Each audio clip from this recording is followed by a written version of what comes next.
nabayingcwele benkosi. Amen. Nokubona amaNazaretha ephila lingekho ilunga lethu engibone ngathi liyashoda.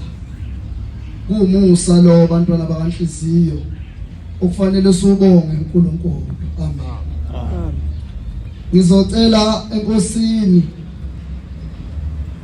bantwana bakanhliziyo umshumayeli wenkosi esengithumile umsebenzi kaBaba mkhulu, umsebenzi osindayo kodwa umsebenzi futhi othandekayo.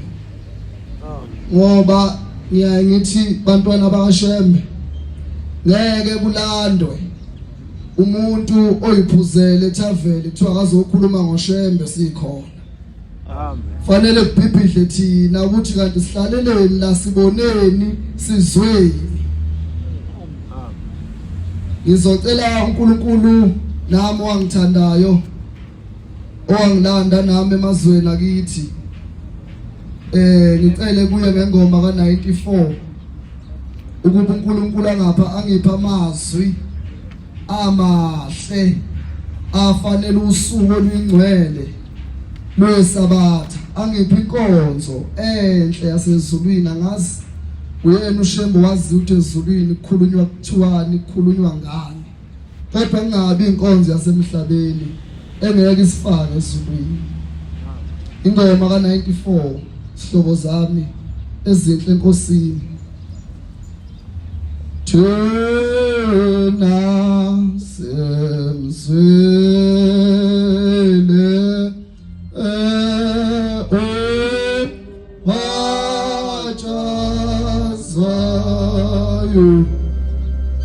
ubachazwayo thina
Sibudi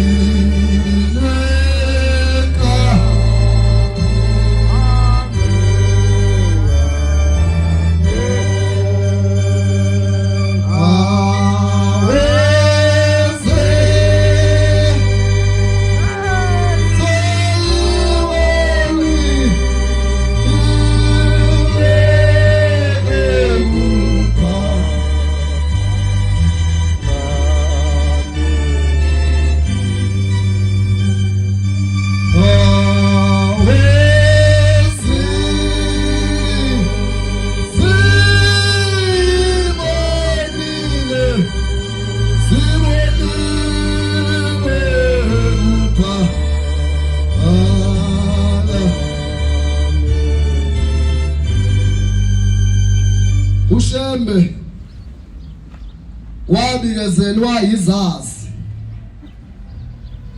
ezayivela eNgilandi zivakashele ogwini oluseningizimu endaweni yaseMzinto. Lezazi zabe ifunde kakhulu ngomkhathi. Uma zilapha zephethe ibhobola ama telescope zilapha eMzinto zaseyibhobola phezulu emkhathini. Uma zibhobola zaseyibona uhlobo lwenkanyezi kodwa olungekho esilinganisweni sezinkanyezi ezijwayelekile. Asebeyibhobola bamhlophe bathe bebona lenkanyezi yayisiyawa. Asebeyilandela njalo ngezibhobolo yazi yawela ohlanga. Uma sebelele ebusuku bebuka kade kuwa khona lenkanyezi babona uMesiya ehle ezulwini eguzela iumbrella. Basebadideka labelungu ukuthi hawu uMesiya onjani lo umuntu omnyama. Yavuka le ndaba yawukhulunywa enkantolo eVerulam sekukhona abanye abamhlophe bafike bayibika le ndaba cha kade sibona inkanyezi yakhe ehle ezulwini kodwa manje sithe silele ebusuku sase sibona uBlack Messiah eguzela iumbrella ehla. Baphika abelungu bathi phinde ukuthi uMesiya ngabuya futhi abuyele kuleli izwe khona sekuthi uyabuya afike lo hlanga. Wafika oyizazi aziphuma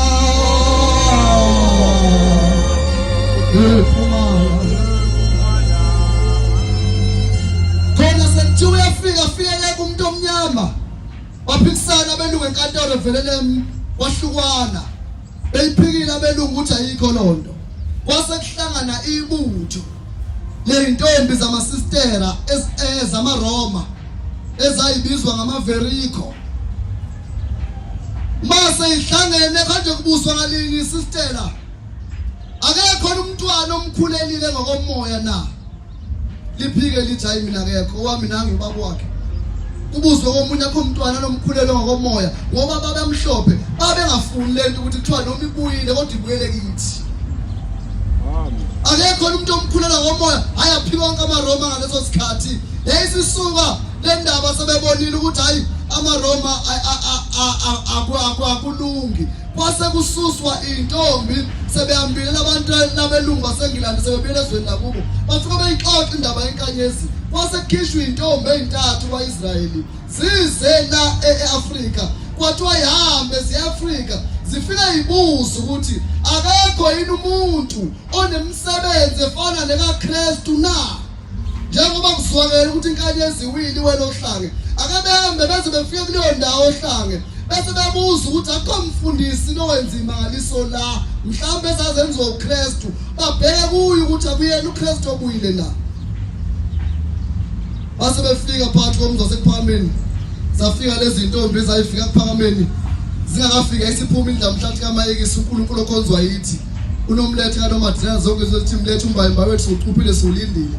Yayisiphuma yami eminyango yathi abantu abamlungisani kahle umuzi wasePhakameni. Ithi khona indaba enkulu, ithi khona ivakashi zami ezofika. Ngifuna ifike lo muzi uklini. Manje yilokhu ivuka ekuseni abantu abasebenzayo. Ithi xoshana amaphepha abantu abami. Ithi susani lokho abantu abami. Sibuya phakathi komuzi wasemhleni ihlobo zami enkosini. Bekumenyezwa ekuseni. Kwathiwa kuyosetshenzwa. Ngabe ukhona yini phakathi kwethu kunomuzi ovukile wasebenza emhleni na? Ihamba inkosi nabi inkosi yamalazetha ithi clean lapha ithi susani lokho abantu abami base uclean umuzi wabamhle saseyifika lezi zintombi ithe kwasePhakameni yathi usesondele abantu abami lezi ivakashi zami yayisishintshe bayinhle ithe uma iphuma yayisiphuma yami eminyango kanti seziyaqhamuka lezi zintombi ithe uma zibhekile indlamhlathi yayisishintshe yayisiba uJesu Kristu inwele zaseyishala beqolo zakuka phansi lezi ingane ezithunyiwe zathi awimpela sakubulala kwaJuda kodwa besingazi ukuthi usubuyile usumuntu omnyama ungavumi ukuthi wena uNkulunkulu olandelwa izizwe zonke. Ngimiselwe ke ukhuluma ngalo Mesiya abantwana benkosi.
Wakunyaka ka1921 uShembe ebonakala phakathi kwesizwe sasemzimkhulu. La kwakuboshwe khona inkosi yesizwe uMabhovula. uShembe ebonakala eqala ukwaziwa emzimkhulu kwaunyaka 1921. Inkosi yesizwe uMabhovula ihleze esihlalweni sikayise. Uyise ukhona usaphila kodwa usemdala. Leli khehla lingasekwazi ukudidiyela nokweshwamisa amabutho. Lase lithi nyana wami akuba uwena mfana wami ozophatha isizwe ngoba mina sengimdala. Yayisiphatha lenkosi uyisekhona. Nansi ke lenkosi siyehlelwa yishwa elimnyama 1921 yayisibulala umuntu. Ngesikhathi umhlaba usemubi la kwakuthiwa khona obulele nakabulawa. Ngifuna ukukhuluma ngoShembe ihlobo zami ukuthi silandele uNkulunkulu omkhulu. uNkulunkulu asiphe inhliziyo eyifanele ukulandela uNkulunkulu omkhulu. Kuzwakala nasolimini ukuthi lo okhulumayo olandela uNkulunkulu omkhulu. Angabi mkhulu uNkulunkulu osimlandelayo kodwa sikhulumayo bethu abantu ngolo thina singakhona. 1922 yahamba le ndoda eyinkosi yesizwe uMabhovula wayogwetshwa intaba la ePitoli. Lwangena usiza eNdlunkulu kwayinto ongayazi. Wawuthi noma ufika abantu behleza amabutho ehleze eminyango. Ubuso obuphaphathekile buqwela inyembezi. Inkosi yabo bezwile ukuthi uyobulawa. Angikhulume kaNdlunkulu kwase kuyinganekwane sebahlala emsamo nesalukazi esuma wa inkosi. Sekuyinto nje nosiza eNdlunkulu noma uye khona ungazi ukuthi uyokwenzani. Amadoda ehleze egcekene elinda usuku lokuthi kubulawa inkosi yesizwe bese beyingcwaba. Wayesekhipha insizwa ezimbili inkosi endala ikhehla. Bafana bami ngihambeleni nePitoli niyongivalelisela kumntanami. Zabhalwa incwadi nomakoti wabhale yakhe. Umama naye wabhale yakhe mfeni imfundela amazwi engiwashoyo. Wayesebiza indodana yakhe elami inkosi uvukaphi phelezela lezi insizwa. NiyePitoli niyongizwela ukuthi umntanami ubulawa nini. Ukuze bezothi mase bembulele bese simlanda sizomncwaba. Likhona amanazarete. Khuluma ngoShembe olandelwa yithina. uNkulunkulu oyingcwele. Ngisho sikinyeke ebusuku sicindezeleka simemeze into. Sithi Shembe. Ishimoto inyakaza kabi. Asimemeze into esingayazi. Kodwa sithi Shembe. uNkulunkulu esimazi. Zasehamba lezi insizwa zokugibela isitimela. Zahamba 3 days. Zafika kolwesine usuku la ePitoli. Zafike zatshelwa ukuthi cha uzobulawa ngosuku oluthile ngolwesihlanu ngo-9 isikhathi sayezwa lokho kukhuluma sabuya. Uma zifika uLwesithathu zithi kuthi uyabulawa ngolwesihlanu ngo-9 isikhathi kwaqala phansi usizi kwangathi bayaqala ukuzwa indaba ukuthi inkosi izobulawa.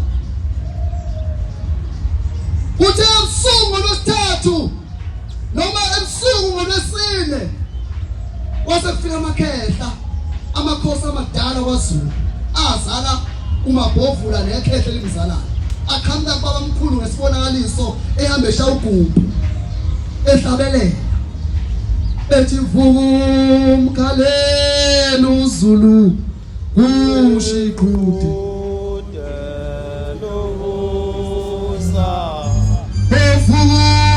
vumkhaleni uZulu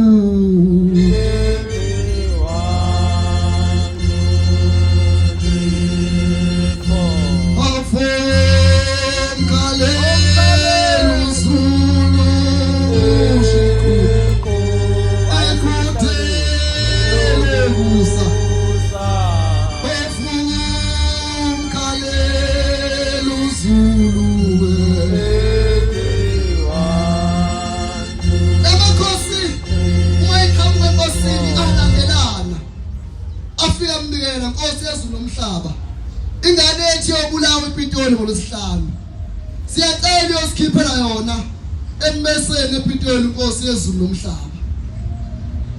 Wavuka omkhulu ekseni kade ethola isibonakaliso wabiza inhlansuthi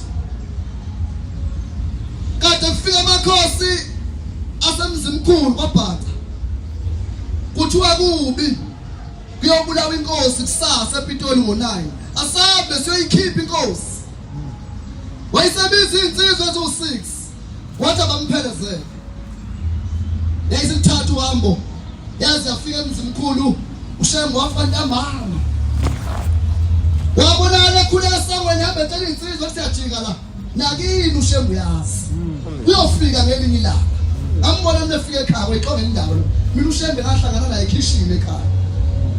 Shembe nje engilandile nami sahlanganele ekhishini endlini futhi engazalelwa kuyo ekhaya bezingicwetha kabi ingane mase iqala uchuku nje nami ngivele ngikhale ngidlala utetem mase ifuna uqala uchuku bevele zithi masithi ibhedle sazalelwa kuzo athi ungazale mbonana mina athi mnesho athi umnyemlazi kuphi lapho ulayini uzake manje seziyahleka vele angazi ubani oyithethe ngazalelwa ekhishini ekhaya. Yothi bafika kimi nje seziyahleka hawu ngiyakhala ngicela ngingachazanga ukuthi mina ngazalelwa lapha. Kodwa uShembe uNkulunkulu emlandela namhlanje mhla ifika kimi futhi sahlanganela khona kwelokhishi. Amen. Yayisikhamo ngabantu benkosi ithama ifika ingadi yaMusa yayisikhombe ethi bantu bami yathi kukhona lapha esize khona kukhulekani kuyabonakala lapha ugcwele kuyaphithiza ngakhona umncimba khona inkosi ibulawa kusasa zakhuleka yayisiphuma induna yathi inkosi yesizwe awuzwe abantu abakhuleka esangweni yafika inkosi yesizwe yafika induna yathi madoda ninjani bavuma asedli lutho lapha thina icabanga ukuthi mhlawumbe abantu abafuna utshwala asedli lutho sehlelwe ifele emnyama kuyobulawa inkosi kusasa nina ningobani libangisephi wasekuphendula isitimela samaphondo uthi baba mkhulu hayi usho ngenyama uthi hayi ngithunywe amakhehla amakhosi amadala la ekhaya kuthiwa ngize la ekhaya ngizokhipha inkosi embeseni. Kwakuyinkulumo yokuqala uqala ukuzwakala ukuthi kungenzeka nje ngebhadi inkosi ingabulawa.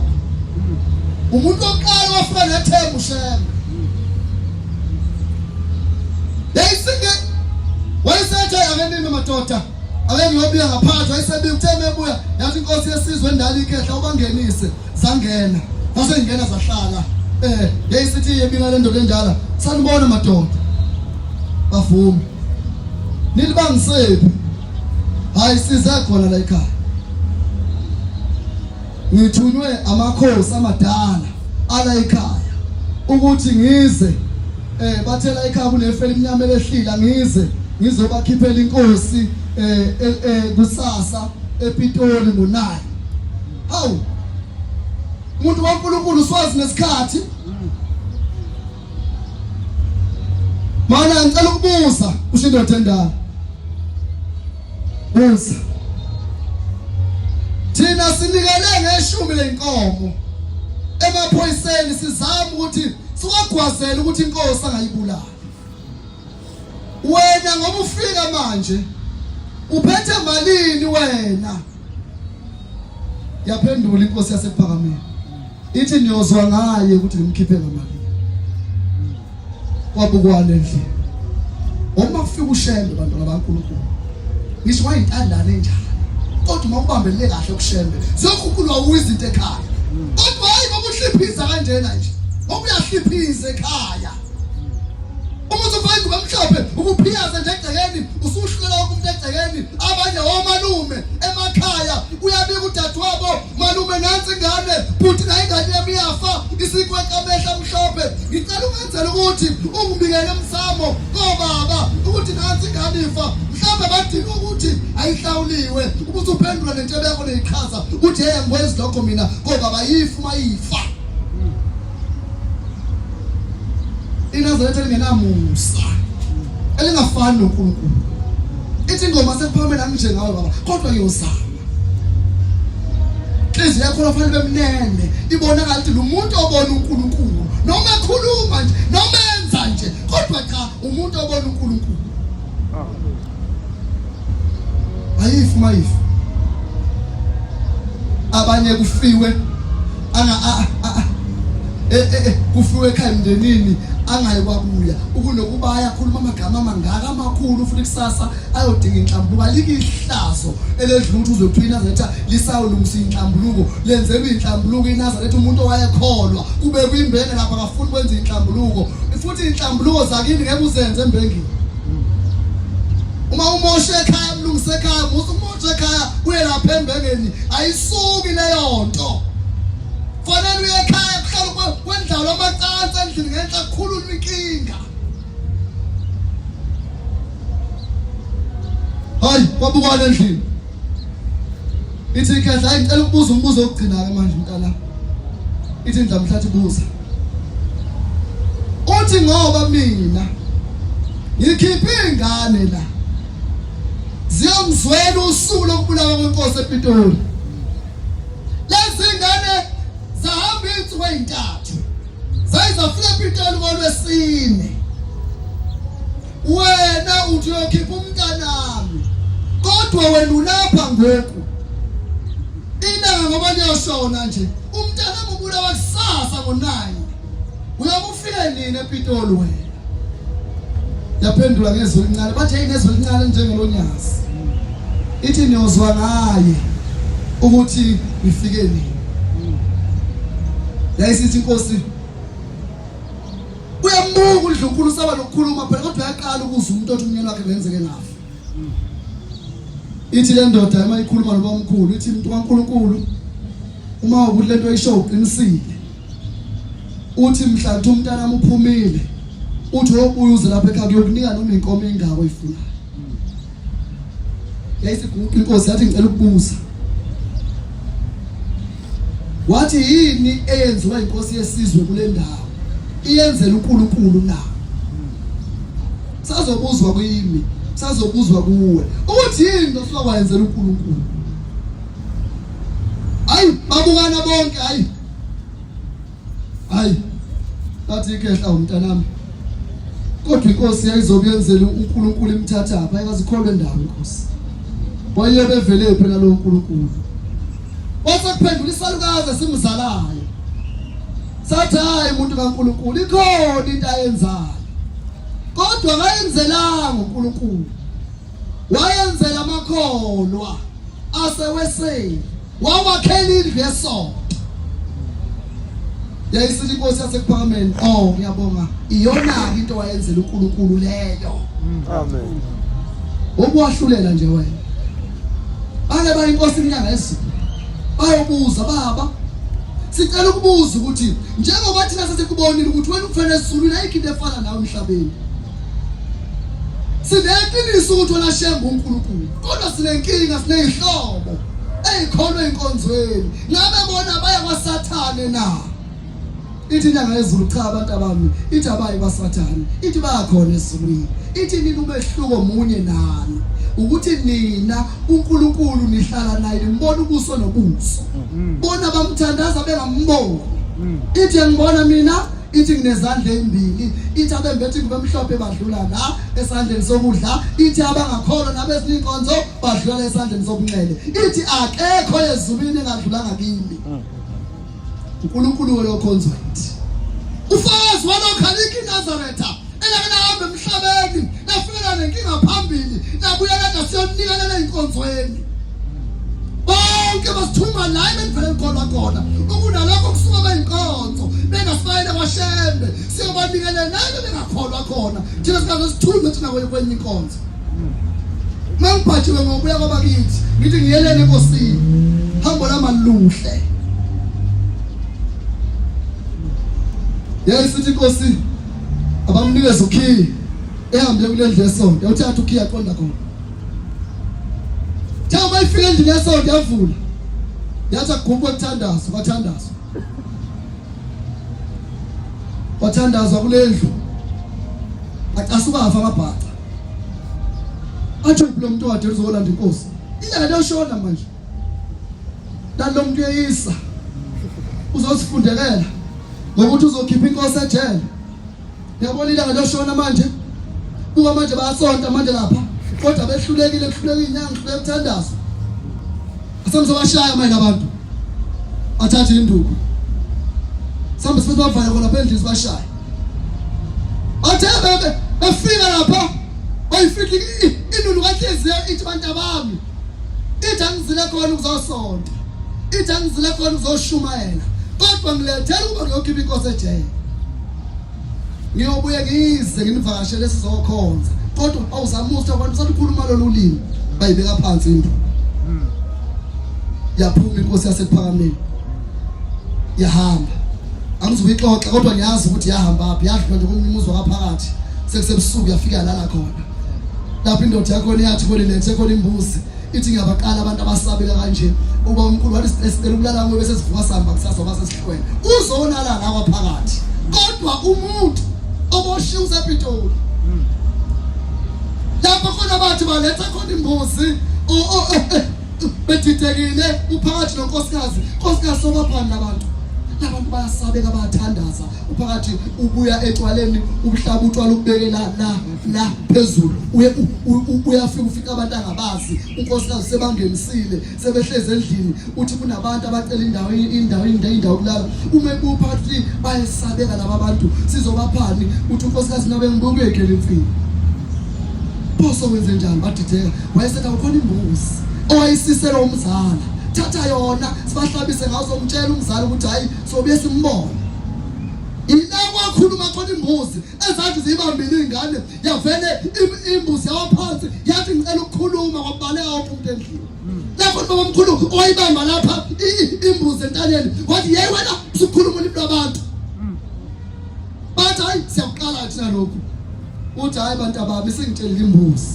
ithi le mbuzi ngeke ikwazi ukuthi yona ihlatshelwe thina ngoba yona iyafana nembuzi entshontshiwe ngoba katsheliwe umnikazi wayo ukuthi isizonikelwa kuthina yekani bantu abami idedeleni bayisebenze njani manje sekukhuluma imbuzi eyayisaba kwale mbuzi sokwenze njani bese kukhuluma imbuzi ubaba omkhulu ayisenzele nje iparish ezohamba seliphuza nje niyeke indaba yembuzi angikho kuleyo ndawo ufuna ukukhuluma leka mabhofu so ikhuluma ngelilanga leyo hambo lakhe ngoba nalo lilule indaba zakho ushembe manje somphuza njengamanzi ushembe simphuze njengamanzi uma ukhuluma ngoshembe kuzwakala ukhuluma umuntu omkhonzayo ushembe amen ngoba indaba esinazo kodwa umuntu okhuluma ngoshembe umuntu abamba akamazi uNkulunkulu omkhonzayo kanti kini ushembe wabonakala kanjani xoxa lokho kukhulu yiko nje kwakufikisa lana Desiyama kuthapha nomsuku Umabhamvu uyathandaza uyabulawa kusasa ngo9 uguqile uyathandaza ubiza abakubo ukuthi bemhlangabeze uthe yabona phakathi wayeboshelwe khona kwakukhanya ngathi kusemini washaya uvalo wathi uphakamisa amehlo wabona umuntu ehla phezulu engathi wehla ngentebhisi wayesebheka phansi wafika lo muntu wathi hayi shutha bakithi kwaZulu kwaZulu mabhovu shutha bakithi kwaZulu sebelanda umphefumulo wami uthi wabheka phansi yayisifika ima inkonyane kaNhliziyo yathi kuye mabhovula wathi Nkosi wathi vuka ungibheke wavuka wathi uyangazi mina wathi cha wathi lalela bayokutshela abanye ukuthi ngubani ngizokukhipha la ngekufe uzogoduka uyobona ingane ekhaya ngithuka amakhosi amadala azala wena noyihlo ukuthi uphume wena lana kodwa lalela uzokwetshwa kodwa igwebo zakho zizoba 3 kodwa uzoyiphindiswa ngasinye uzosiphinda kabili zigcine sezisithupha kodwa wena ngeke ufe lalela ke usho lomthandazo uma usufikile eksasa laba bazobe bethi nje ngena khona ngaphambi kokuthi ungene uqala usho lomthandazo uthi uNkulunkulu basheme uthi uNkulunkulu wamakhosi akithi ohlala ngena nami kule ndawo uyezwa ngizwile Nkosi uzothini asho mabhovu athi kulungile nomntana wami Nkosi kubusisa yayisiphuma indlodlo umsiphuma phezulu ilele kwaphakathi ibonakala ePitoli khuluma ngoNkulunkulu okhonzwa yithi bantwana banhlisi amen Thezwe kuseni qoqo igi mina ngiyazi kajele bantwana banhliziyo bengumfundisi nje umfundisi wami sekuphelile kodwa bengumfundisi wakho ejele ngibizwa nje ngumfundisi eSun City akaze ngiboshwe ngangihambisa izwi likaShembe ngo2016 kuze kube 2020 bengishumayela leSun City ngoyixoxa ngelilanga indaba kaShembe ngayibona lapha ngaphakathi ukuthi indaba kaShembe isuke beningi ungazi uqale ngalo yekini kodwa ngoyikhuluma ngelilanga ukuthi kulo 4 years yini bengizwa lezi eyiboshwa zithi imaze lapho uShembe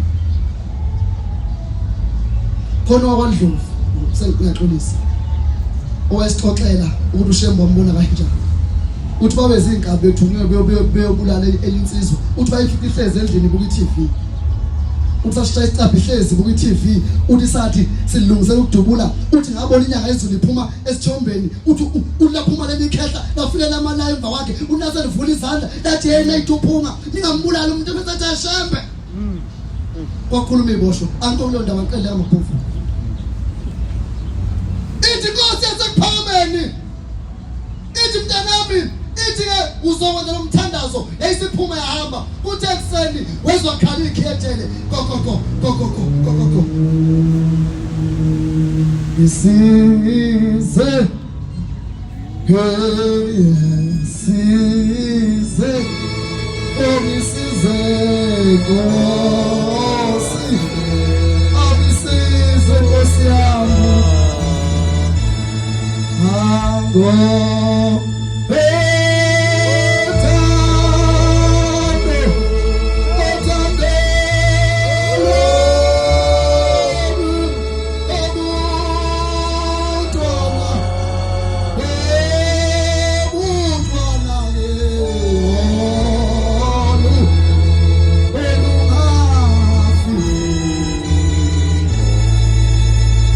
Shembe uNkulunkulu omkhulu akekho njengawe emhlabeni benginomsebenzi ekhaya kwagula uanti wacishe wafa kade kubulawa inkomo ekhaya kwagula uanti ngithe ngifika nje ekhaya ngafika kwakhala ikhova egcekeni ngaze ngaphuma ngayishaya ngathela amanzi abusuku ebusuku kwakhala ikhova theqeda ungelanga okwade kuhlathwa ngale inkomo kwagula u-anti wacishe wafa, kwagula ingane yakhe ukuthi baphathwa ukufokodwa, baphathwa isisi esibaluma kaze bedle inyama, bagulela ukufa kwaze wadlula umsebenzi baze bahamba. U-anti wabuyela emzini wakhe elokhu ebalisa nakho ngizofela emzini wengane. Uma esefike leyo anti bayahamba ke bona bayofuna izinto, uyangifonela ethi umntanami kade sengiyofuna izinto, kuthiwa lokugula bengugula hayi bekungezile kimi, bekuqonde kuwe bekucushiwe ukuthi ngalesikhathi inkomo igwazwa nje iwe kanye nawe. Kwanqaba ingelosi yakho yasekuphakameni yathi ngeke ufe, ihamba nomkhulu wababalaka omkhulu ngiyabazi mina, wathi banqaba bathi ngeke uzufe ngentando yomubi, uthi mntanami kalokugula nje uqhilizwa lombese ogwazwa ngayinkomo uthi ungezi kuwongcona kugule thina. Khuluma ngoNkulunkulu uthi akekho ngangaye, siyohamba uma esevumile ningakhali kakhulu maNazaretha. Nifinisha inkonzo kube ngathi asifile siyaphila. Nimbabaza uShembe libekiwe ishithi lithi akekho njengaye, ngoba la isiyakhona siyakhuluma ngaye, siyobonana futhi phambili. Ningakhali kakhulu nize nikhohle ukusithandazela uma sihambile emhlabeni. Isithandazele iShembe la ihamba khona simazi uhamba kodwa kahambe nawe. Abantu bagangile bantshontsha nje imphefumulo yabantu, umuntu unitshela ukuthi ufika ndafika uthothuliwe. Uma senifikile funa nimthandazele. Bengilapha eMpumalanga siyongcwaba khona umvangeni uNhlabathi, la khona kwakhona ingane ebusuku emva kwetende, yathatha ingane yabhulwa, yakhala ingane, kwakhuluma uNhlabathi enganeni. Wathi hayi akulona idimoni yimini uNhlabathi. Wathi ngibona amadoda engawazi angidonsela emnyameni, ngicela ningibikelele unyazi. Kwagugwa endlini kwathandazwa kodwa hom endlini, yabuya ingane yawa wathi ngiyabonga sengehlule kula madoda. uShembe fanele njalo uma ukuhamba ngempela emhlabeni. Umphefumulo wakwantshontshwa umuntu eNazaretha kufika eNazaretha alithwebula iNazaretha lifike lifundiswe imoya iNazaretha libuye zonke abantu ekhaya. Kuthi abantu babulawa njengoba ngaze ngibulale umuntu nje, kodwa mase ngifile funa ngibuye ngiqothe zonke izingane zakwethu. Kuthiwa ngiphenduliwe ethuneni imanje okofuza ingoba inhliziyo yakho vele iyavuma. Yabona njengoba ngisidinga nje ngisaba ngisho ukuphala isibhamu vele bangithuma nje kube sidinga ngingayenza into yabo futhi ngaphilela usizi kuleyo mgede, kodwa ngoba yakho inhliziyo ingena nje uyoyisifuthe vele ingane zakwenu ngiyayizonda. Yojabula ufe igoqe ingane futhi ubamba ngabashana uphonqoza intamo vele bokunyanya. Thona ingane sifuthotholo sihambe kodwa lohlolo kuthiwa umalume losanda khamba kuthi uphenduliwe ethuneni uye kuthiwa kasidande sonke into belula kangaka uphi uShembe ukuhamba naye. Sobulala abantu nje usufile. Lezi zinto asoyithandazela sisaphila ukuze uma sibo mhlawumbe ngelanga lomngcwabo ngeke sikhulume futhi ngeke sikuthandazele thina. Wofuna ithando saphila Shembe ngicela sengifile umphefumulo ungadukelana nawe. Go. Hayi zikhala ikhi. Hayi abasejele baphethe ukudla. Bafike bakubeke. Baphofuna. Miyidla. Akubuke nje ukudla ngakudla. Ayi nami ngangengudla kodwa ngathi ngizongibulala nithi angidla. Hayi waye right ngaphofuna. Dlala. Ayibukele nje. Hayi bambonda kahle bamthathe. Asamba. Waphuma. Kwakunzima maNazaretha. Ukufa kufunakala ukufukwazi ukuthi kuyeza. Kunjengendoda imiyasiyalandela. Ayikutholi ukuthola. Ngikithuke nje endlini noma unakalele umuntu. Akuphile kahle uma uswazi ukuthi ulandele ukufa fanele ukuzuma. Ungafubuka. Hayi. Aphume. Tell my figure. Waqofozwa icash. Wathi wangena la, wangena. Lathi icash la. Tela liqhamukela khona, waqhamukela umfundisi weRoma. Phethe incwadi, phela amaBhayibheli akhe. Uzomnika umgcobo oqina. Athi mabhovuna msingaphansi. Ngoba lutho manje indaba yengane, indaba kaNkosikazi, indaba sekakhohlwa manje. buka manje indawo yakho ozoyihamba noJesu kuphela. Amenze lo nkonzo emfishane athula mabhovu lambheke aqede umfundisi ahamba kungena onye cash susukanga thela kamela khona kamela insizweni sifaka amajazi abomvu zigqoke izibomvu mabhluku amnyama zicatshule izibomvu zintathu woza mabhovula bahamba naye theme ebonga phesheya naba abanye abathathu bahlezi shiba u6 sebebonke abangaphesheya abangapha wayesekhonjiswa le ndawo kuthiwa kangene kuyo elingene yena yedwa Jawuma isondela kuyo wayesesha umthandazo wakhe awutshelwe indoda angayazi wayesethi uNkulunkulu waShembe wathi uNkulunkulu wamakhosi wathi ngena nami le ndawo wayesengena wayesecimeza uthi ngifuna noma umshalo lomshini lembese ubeyibona yaphenduka ngifuna noma ingishaya kodwa ngezwe lutho ingishaye kanye nje kudlule ingishaye icimezile wayesecimeza wayesehamba lapho kuthiwa hambe khona theme hamba weza umshini uthi gizi wayesethi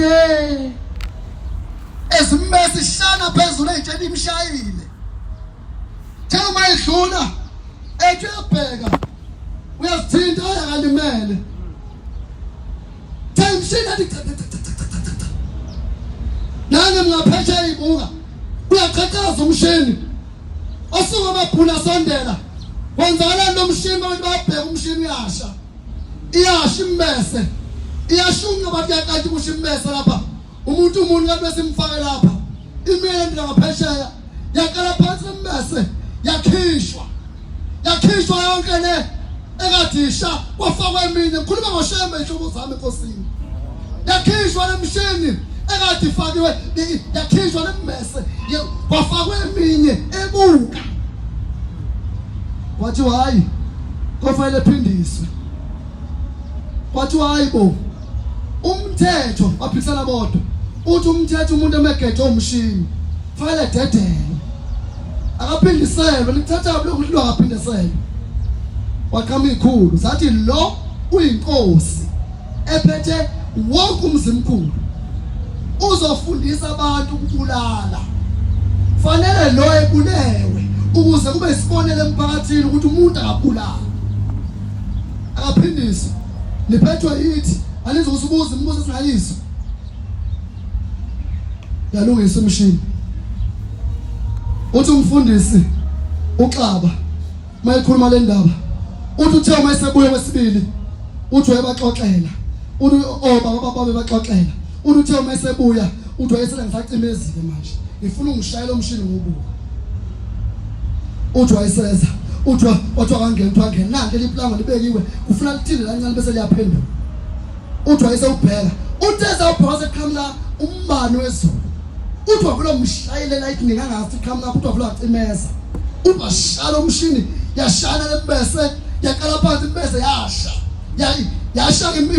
imbese manje ukuthi ufuna ukuvutha nala kufanele aphosekele khona kodwa lo mlilo uqhamuka waphuma ngaphesheya bama walungiswa kwahlalwa phansi kwathiwa cha lo uyinkosi kufanele efike uthe uShembe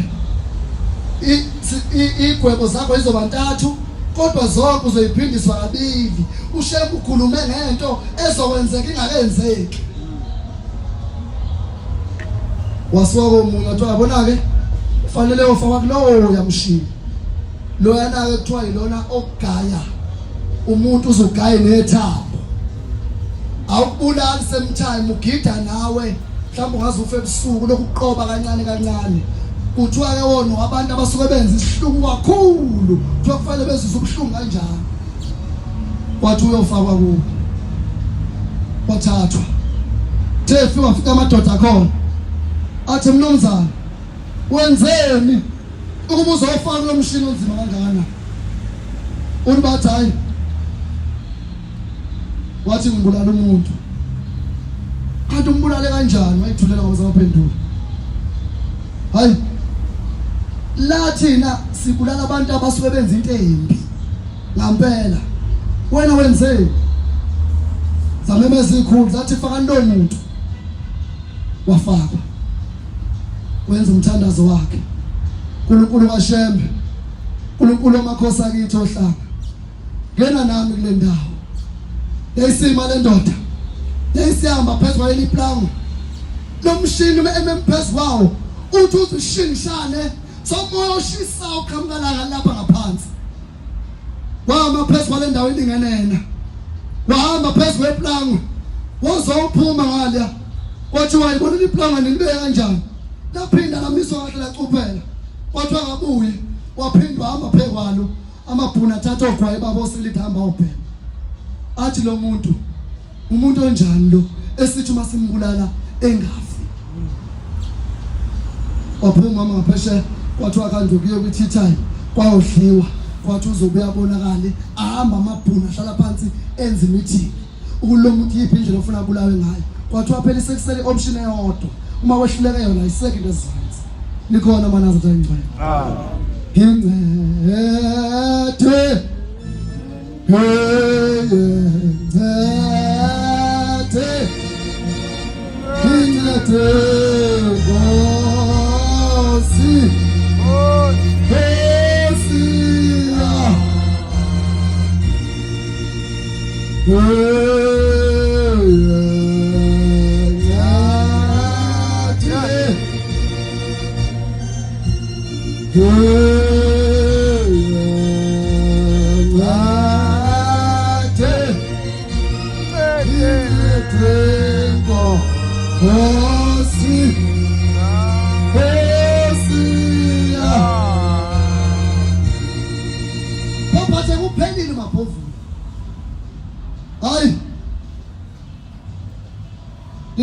Icebo manje akanje manje ufaka isiqhibini kunesiqiwu lapha okubulawela khona abantu uzofika nikeza isikele emkhiye avule ayophumela ngale ngaphesha kunomusi womlungu ogada abantu abasuke bengenelela baze baphumela ngaphesha uma bephumele bengafanga befike belale kuleyo mlungu ngaphesha wasekubhalwa incwadi yanikezwa yena uMabhovula phatha lencwadi uzoyolala kulowo yamlungu yabona yamuzo ngaphesheya awubuki uzoyolala khona mina ngisikele emkhiye vula la ungene la uzoyolala lapha thina sokubona ekseni lencwadi ibhalwe ukuthi uma kwenzeka efika lapha ephila limbuyise ekseni ngoba njengoba simletha lapho siyambulala usesehlule wangena la siqhubini wavula lesikele emkhiye ajika amabhuna ahamba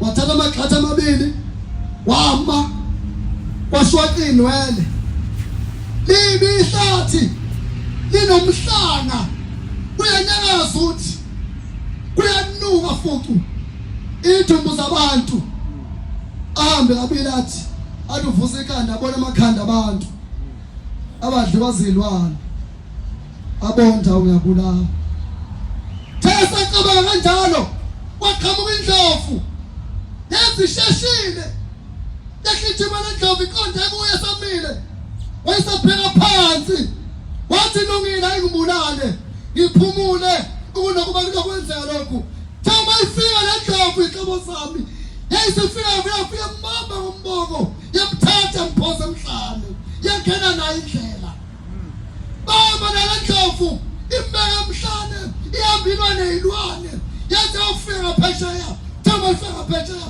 wafuna isikele emkhiye waphumela ngaphesheya uthi ubona nomlungu nange eqhamuke esangweni umuntu wafuka mbuza sawubona nomsana udlulephi uhambephi uthi ngihambela emhlangeni athi unkosikazi womlungu uboneni athi ngibone yonke into yakho uthi wena unoNkulunkulu omkhulu uthi lo nkulunkulu naye uthi wagcina ngoDaniel uthi thina senaye wahamba weza kini ngoba thina sehluleka kumphatha uthi usekini manje uthi kulelihlaza kuhambe umuntu uthi uNkulunkulu njengalokho usiqobela ngaye uthi akasabe bikho uthi waba khona sambulalo wethu usekini manje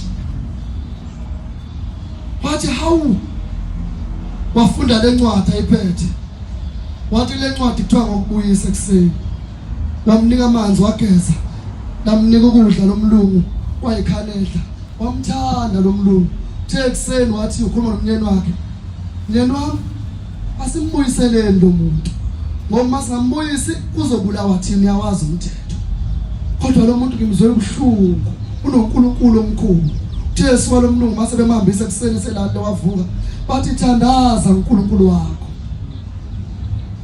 washo umthandazo wakho omfishane wathi uNkulunkulu washembe wathi uNkulunkulu wamakhosi akithi ohlanga wathi buyela Nkosi uhambe nami futhi kule ndawo bamthatha ngemoto bafike bambeka bathi ayivule lokhiye udalela ukuthi uma kwavula ngawo awusalivula leli gate okwesibili futhi uziyovula ngawo wavula wangena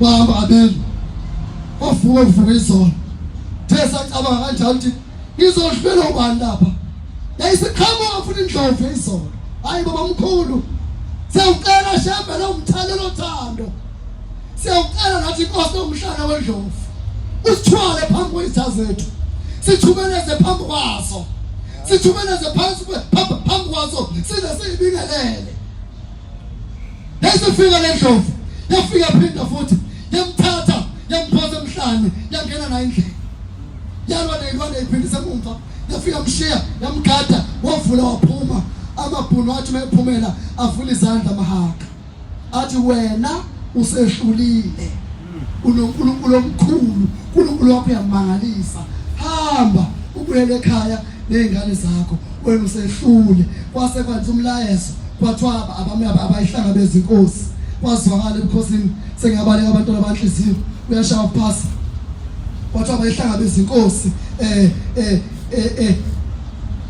wafika umbike ekhaya yathi ikhehla thatha nathi inkabi yehashi nezinsizwa leli hashe limhlophe nihambe limhlangabeza umntana msho sebembulele wahanje olimbe station sesitimela eRiverside nje kubonakala baqhamuka awumabema ababona umuntu nazi isitimela behla bonke abantu abayibona inkosi bathiwa usho bayibulele ake siphe mhlawumbe izophuma ibanjwa abantu bama kanti nangu ebegibele kulomnyango isitimela lemumva usaxoka nokhondathi wesitimela ahambe emxoxela uphume kanjani lapho ume khona nange qhamuka baqhamuka udumo base kungena uNazaretha emzimkhulu ngoba ushembe esindisa inkosi yesizwe njengoba namhlanje uNazaretha abugcwele emzimkhulu yanokha kanjani yami inkosi ubani ongasikhipha kulolu uthando maNazaretha yini ngasehlukanisa noshembe ehlobo zami enkosini ushembe maNazaretha uvele ezulwini ukuthi thina sazi kodwa siyazi futhi hawuthini manje thina siyazi ukuthi sivele ezulwini kodwa sazi umuntu uhlukene kabili khona umuntu oyinyama khona umuntu umphefumulo asibuyeni ufuna sivumelana ushe uNkulunkulu amen nangu uNkwanyana wasempangeni niyamazi jabula uNkwanyana ushayela imoto zaphakathi uNkwanyana uzonikela enkosini uthini akakholwa ukholwa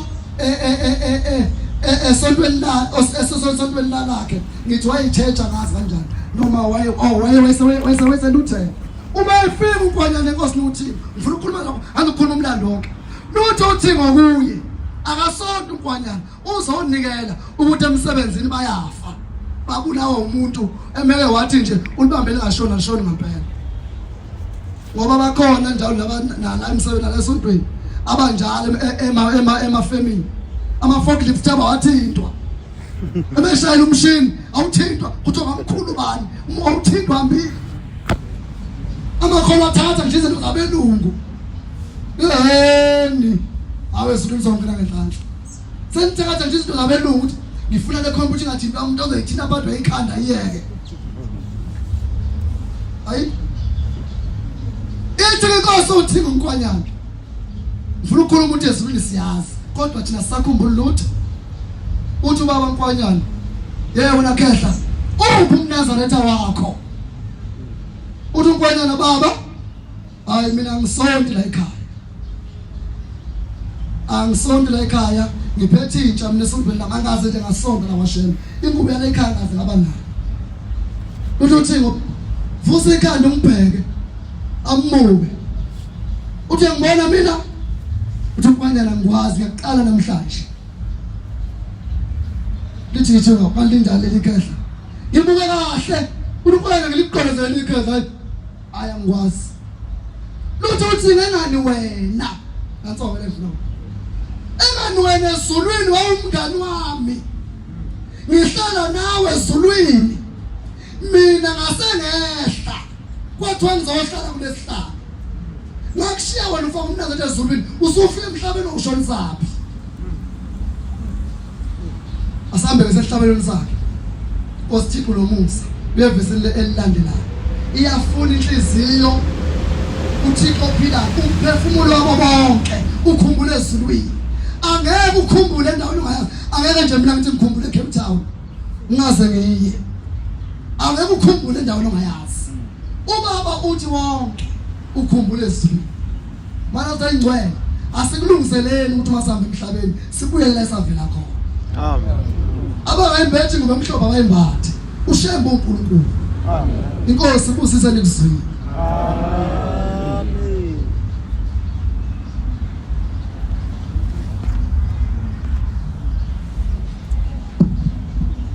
siyabonga manazareta sibonga inkonzo siphathelwa kusana noma basenkosi sibusise amen inkosi yosise kuba kwenxa cela inkosi nabantu esihola nhlawelele sokuba sembosisi